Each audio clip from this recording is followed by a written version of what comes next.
Students असी कर रहे हैं अपनी class 9 chapter 4th exercise sari 4.2 सो जिसका क्वेश्चन नंबर है साडे कोल फर्स्ट जिस विच सानू लिखा कि हेठ दित्तियां लिखी समीकरणां दे अलेख खिंचो। सो अलेख का मतलब की होया कि ग्राफिकली इन्हों जोड़ा कि हल करो ग्राफिकली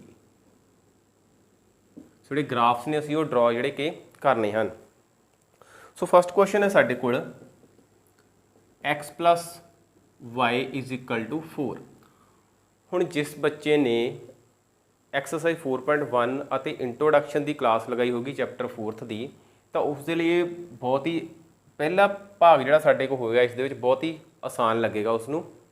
इसलिए जोड़ा बच्चा इसनों पहली बार वेख रहा सब तो पहला एक्सरसाइज 4.1 ਅਤੇ अध्याय जो 4 है चैप्टर 4 है उसकी इंट्रोडक्शन जी है जरूर सुन लवे उस लैक्चर उन्होंने जरूर वेखे तो फिर ये जी क्लासेस है उसलिए बहुत सी जड़ियाँ कि ईजी हो जाएगियाँ। सो क्वेश्चन है साढ़े को x plus y is equal to 4। सब तो पहला असी एक वेरीएबल नू राइट साइड पर करना है एक नू असी लैफ्ट साइड पर करना है। सो साडी अपना डिसीजन है कि x नू राइट साइड रख लो बेशक तुसी y नू रख लो। असी लिखते हैं y is equal to 4 x नू असी ट्रांसपोर्ट करते हैं तो साडे को बन गया y is equal to 4 minus x।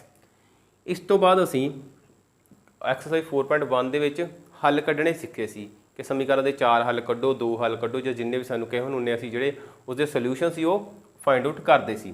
सो इस दे विच भी असी पहला सल्यूशन ही फाइंड करने हैं। किस तरह करने हैं असी दो तरह देखना है कि ग्राफ नू किद्दां असी ड्रॉ कर सकते हैं। सब तो पहला असी बहुत ही ईजी मैथड जिहड़ा है सब तो पहला असी उस बारे गल करांगे। सो मैथड दोवें ईजी ने ठीक है बट तुहाडा जिहड़ा कन्फ्यूजन है ना बस असी वो कढ़ के जिहड़ा कि चलना है।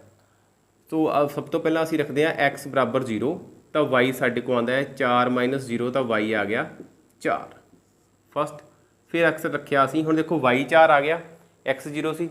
हुण असी करना है x नू 4 लै लेना है ठीक है x नू असी 4 लै लेना है तो y साडे को आ जाएगा 4 माइनस 4। सो x की जगह से 4 पुट करता साडे को y आ गया 0। ध्यान रखो कि जदों तुसीं x की वैल्यू 0 लई जिन्ना साडे को y आया दूसरे भाग दे विच दूसरे स्टैप दे विच असीं एक्स नू उही वैल्यू जिहड़ा लै लैनी है तो वाई दी आंसर जिहड़ा कढ लेना है। तो साडे कोल एक जिहड़ा टेबल है जिहड़ा असीं कल बनाना भी सीखिया सी एक्सरसाइज 4.1 दे विच की सी साडे को एक्स ते वाई। सो एक्स के दो वैल्यूज ने साडे को 0 ਅਤੇ 4 जदों 0 आ तो वाई किन्ना आंदा 4 जदों एक्स 4 आ तो वाई किन्ना आंदा है 0 आंदा है। हुण इसनूं असीं ग्राफ दे विच वेखना है कि असीं ग्राफ दे विच किस तरह इसनूं शो करना है मतलब कि अलेखी रूप वेखना है ठीक है। सो देखो साडे कोल ये हुंदा है ग्राफ जिस दे विच साडे कोल एक वर्टिकल लाइन हुंदी है एक होरीजोनटल हुंदी है।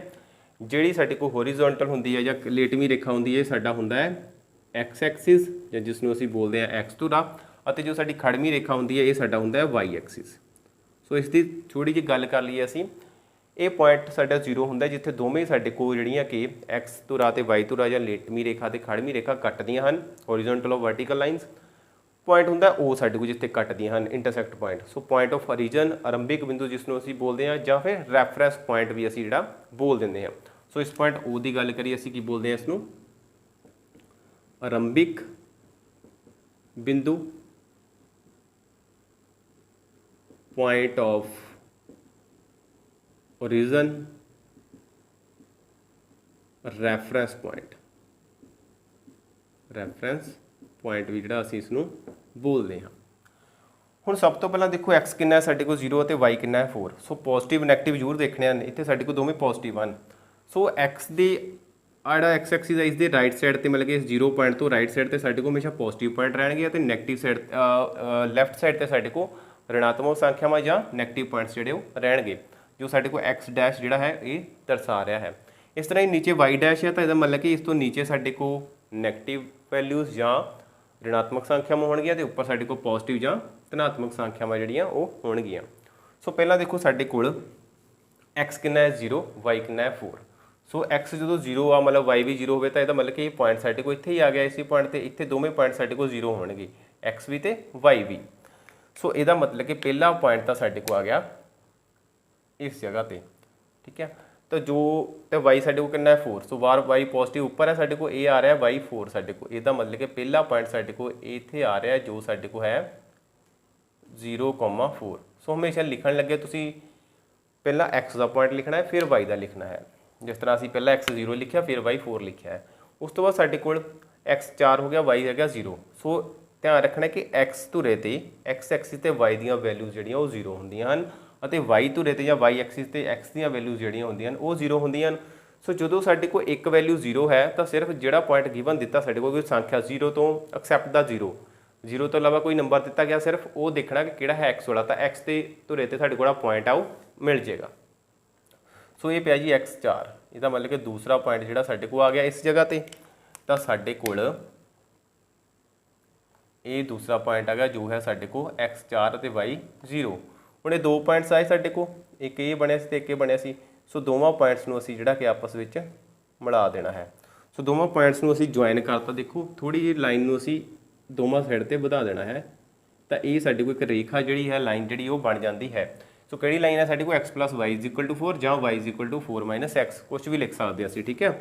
x + y = 4 ਜਿਹੜੀ ਸਾਡੀ ਕੋਈ ਲਾਈਨ ਹੈ ਉਹ ਬਣ ਰਹੀ ਹੈ। ਸੋ ਇਹ ਤਾਂ ਹੋਇਆ ਕਿ ਅਸੀਂ ਸਿੰਪਲ ਇਸ ਤਰ੍ਹਾਂ ਦੋ ਪੁਆਇੰਟਸ ਲਈ ਤਾਂ ਸੋਲਵ ਕਰ ਲਿਆ। ਹੁਣ ਥੋੜਾ ਜਿਹਾ ਅਸੀਂ ਇਸ ਦੀ ਓਰੀਜਨੈਲਿਟੀ ਵਿੱਚ ਚੱਲਦੇ ਹਾਂ ਕਿ ਹੁੰਦਾ ਕੀ ਹੈ। ਸੋ ਸਾਡੇ ਕੋਲ ਇਕੁਏਸ਼ਨ ਹੈ y = 4 - x। ਹੁਣ ਕੱਲ ਅਸੀਂ ਕਿਹਾ ਸੀ ਕਿ ਅਸੀਂ 0 ਵੈਲਿਊ ਭਰਨੀ ਹੈ, ਫਿਰ 1 ਭਰਨਾ ਹੈ, ਫਿਰ -1, ਫਿਰ 2। ਇਸ ਤਰ੍ਹਾਂ ਅਸੀਂ ਕੰਟੀਨਿਊਸਲੀ ਅੱਗੇ ਤੋਂ ਜਿਹੜਾ ਕਿ ਚੱਲਦੇ ਜਾਣਾ ਹੈ।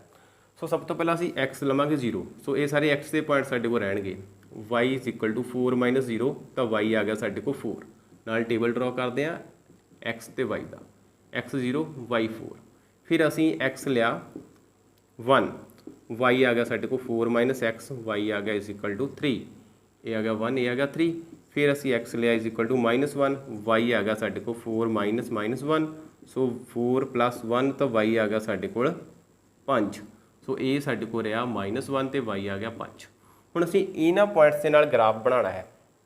ਇੱਕ ਗੱਲ ਸਮਝ ਲੈਣੀ ਹੈ, ਕੁਐਸਚਨ ਤੁਹਾਡਾ ਵੀ ਸਹੀ ਹੈ, ਇਹ ਸਹੀ ਹੈ ਸਾਡਾ, ਠੀਕ ਹੈ, ਜੋ ਅਸੀਂ ਇਹ ਗ੍ਰਾਫ ਬਣਾਇਆ ਹੈ, ਠੀਕ ਹੈ। ਦੂਸਰਾ ਮੈਥਡ ਸੀ ਲੱਗੇਗਾ ਨਾ ਕਿ ਤੁਹਾਡੀ ਜਿਹੜੀ ਕੋਈ ਡਾਊਟ ਹੈ, ਕਈ ਵਾਰੀ ਸਾਨੂੰ ਹੋਰ ਤਰ੍ਹਾਂ ਕੁਐਸਚਨ ਕੀਤੇ ਮਿਲਦੇ ਹਨ। ਸਿਰਫ ਧਿਆਨ ਕਿਤੇ ਦੇਣਾ ਕਿ ਲਾਈਨ ਸਾਡੀ ਜਿਸ ਤਰ੍ਹਾਂ ਇਹ ਸਿੱਧੀ ਬਣ ਰਹੀ ਹੈ, ਇੱਕ ਰੇਖੀ ਲਾਈਨ ਬਣ ਰਹੀ ਹੈ, ਲੀਨੀਅਰ ਲਾਈਨ ਬਣ ਰਹੀ ਹੈ, ਉਸ ਤਰ੍ਹਾਂ ਹੀ ਸਾਡੇ ਕੋਲ ਇਸ ਦੀ ਵੀ ਲਾਈਨ ਜਿਹੜੀ ਬਣਨੀ ਚਾਹੀਦੀ ਹੈ। ਹੁਣ ਦੇਖੋ ਜਦੋਂ x0 y 4, ਸਿਰਫ ਜਦੋਂ x0 ਹੈ 0 ਨੂੰ ਛੱਡੋ, y4 ਦੇਖੋ ਸਾਡੇ ਕੋਲ ਇਹ ਪੁਆਇੰਟ ਲੱਗਾ ਹੋਇਆ ਹੈ ਆਲਰੇਡੀ, ਠੀਕ ਹੈ। ਦੂਸਰਾ ਦੇਖੋ x1 y3। ਸੋ x1 ਇਹ ਹੈ ਸਾਡੇ ਕੋਲ, y3 ਕਿਹੜਾ ਹੈ ਇਹ ਵਾਲਾ ਪੁਆਇੰਟ। ਸੋ ਦੋਵਾਂ ਨੂੰ ਮਿਲਾਇਆ ਜਦੋਂ ਅਸੀਂ ਤਾਂ ਉੱਪਰ ਗਏ ਤਾਂ ਇੱਧਰੋਂ y3 ਆਇਆ ਸਾਡੇ ਕੋਲ, ਇਸ ਜਗ੍ਹਾ 'ਤੇ ਮਿਲ ਗਿਆ। ਇਹ ਹੈ ਸਾਡੇ ਕੋਲ 1,3 ਪੁਆਇੰਟ। ਫਿਰ ਦੇਖੋ ਸਾਡੇ ਕੋਲ x ਕਿੰਨਾ ਹੈ -1 ਤੇ y ਕਿੰਨਾ ਹੈ 5। ਸੋ x ਨੈਗੇਟਿਵ y ਪੋਜ਼ੀਟਿਵ। ਸੋ x ਨੈਗੇਟਿਵ ਸਾਡੇ ਕੋਲ ਇਸ ਸਾਈਡ ਤੇ ਹੈ, ਤੇ y ਜਿਹੜਾ ਪੋਜ਼ੀਟਿਵ ਹੈ ਸਾਡੇ ਕੋਲ ਕਿੱਥੇ ਹੈ, ਉੱਪਰ ਵਾਲੀ ਸਾਈਡ ਦੇ ਵਿੱਚ। ਸੋ ਇਹ ਹੈ ਸਾਡੇ ਕੋਲ -1x। ਅਸੀਂ ਉੱਪਰ ਵਾਲੀ ਸਾਈਡ ਨੂੰ ਗਏ ਤਾਂ ਇਹ y5 ਆ ਗਿਆ ਸਾਡੇ ਕੋਲ। ਇਸ ਪੁਆਇੰਟ ਤੇ ਮਿਲੇ ਤਾਂ ਸਾਡੇ ਕੋਲ ਇਹ ਪੁਆਇੰਟ ਆ ਰਿਹਾ -1 ਤੇ 5। ਇਸ ਪੁਆਇੰਟ ਤੇ ਮਿਲੇ। ਹੁਣ ਦੇਖੋ 1 2 ਤੇ ਜਿਹੜੇ 3 ਪੁਆਇੰਟ ਨੇ ਸਾਡੇ ਕੋਲ, 1 2 3 ਇਹੀ ਪੁਆਇੰਟ ਆਏ ਸਾਡੇ ਕੋਲ। ਇਹ ਪੁਆਇੰਟ ਫਿਰ ਇਸ ਤਰ੍ਹਾਂ ਸਿੱਧੀ ਰੇਖਾ ਬਣਾ ਰਹੇ ਹਨ। ਹੁਣ ਕਲੀਅਰ ਹੋ ਗਿਆ ਨਾ, ਸਾਡੇ ਕੋਲ ਪਹਿਲੀ ਲਾਈਨ ਵੀ ਸੀ, ਦੂਸਰੀ ਲਾਈਨ ਜਿਹੜੀ ਅਸੀਂ ਬਣਾਈ ਹੈ ਉਹ ਵੀ ਇਸ ਦੇ ਉੱਪਰ ਹੀ ਜਿਹੜੀ ਉਹ ਬਣ ਰਹੀ ਹੈ। ਸੋ ਇਸ ਤਰ੍ਹਾਂ ਲਾਈਨ ਦੇ ਵਿੱਚ ਕੋਈ ਫਰਕ ਨਹੀਂ ਪੈ ਰਿਹਾ। ਸੋ ਕੁਐਸਚਨ ਹੁੰਦਾ ਸਾਡਾ ਲਾਈਨ ਦਾ, ਲਾਈਨ ਸਹੀ ਹੈ ਤਾਂ ਸਾਡਾ ਕੁਐਸਚਨ ਸਹੀ ਹੈ, ਠੀਕ ਹੈ। ਇਹ ਵੀ ਸਹੀ ਹੈ ਸਾਡੇ ਕੋਲ ਕਨਸੈਪਟ, ਤੇ ਇਹ ਵਾਲਾ ਕਨਸੈਪਟ ਵੀ ਸਹੀ ਹੈ। ਪਰ ਅਸੀਂ ਆਪਣੇ ਐਕਸਰਸਾਈਜ਼ ਦੇ ਵਿੱਚ ਅਸੀਂ ਇਸ ਕਨਸੈਪਟ ਨੂੰ ਲੈ ਕੇ ਚੱਲਾਂਗੇ, ਕਿਉਂਕਿ ਇਹ ਇੱਕ ਈਜ਼ੀ ਕਨਸੈਪਟ ਹੈ ਅਤੇ ਤੁਹਾਡੇ ਲਈ ਜਿਹੜਾ ਗ੍ਰਾਫ ਹੈ ਉਹ ਬਣਾਉਣਾ ਜਿਹੜਾ ਸੌਖਾ ਰਹੇਗਾ।